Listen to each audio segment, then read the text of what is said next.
Bien-aimé dans le Seigneur, ce matin, en méditant la Bible, je me suis arrêté sur un nom qui apparaît dès les premières lignes de l'écriture.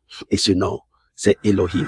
Et honnêtement, plus je médite ce nom, plus je comprends que beaucoup de personnes connaissent Dieu sans réellement comprendre qui il est. Dans Genèse chapitre 1, verset 1, la Bible dit qu'au commencement, Dieu créa les cieux et la terre. Et le mot utilisé ici pour définir Dieu n'est pas un hasard. Le texte hébreu dit Elohim. Ce qui m'a le plus bouleversé ce matin, c'est que ce nom est grammaticalement au pluriel.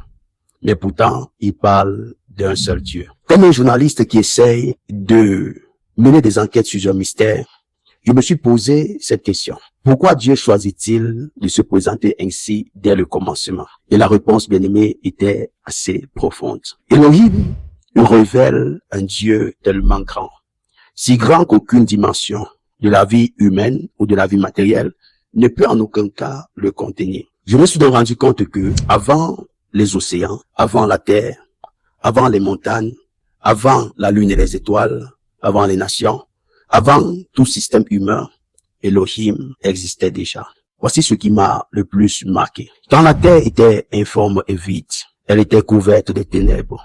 Elohim n'a pas fui le chaos.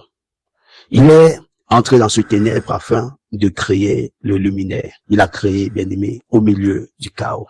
Cela veut tout simplement dire que même si ta vie ressemble actuellement à un désert, Dieu est capable de faire naître quelque chose de glorieux. Elohim, ce Dieu à la dimension plurielle, est le Dieu qui est capable de créer sans aucune aide. Il restaure sans aucune permission. Il ouvre les portes invisibles. Il est même capable d'appeler la lumière au milieu des ténèbres. Ce matin, bien-aimé, j'ai appris une chose. Tant que Elohim n'a pas parlé, ton histoire n'est pas terminée. Peut-être que les hommes ont dit que c'est fini pour toi. Peut-être qu'ils ont dit que personne ne pourra te sauver. Peut-être qu'ils ont dit que tu n'auras personne à qui te confier. Je veux que tu saches que Elohim dit encore ce matin que la lumière soit. Et la lumière sera dans ta vie. Je veux que tu saches que quand Elohim parle, les ténèbres n'ont plus le dernier mot. Et je prie que ce nom te fortifie aujourd'hui. Pas simplement Dieu, mais Elohim.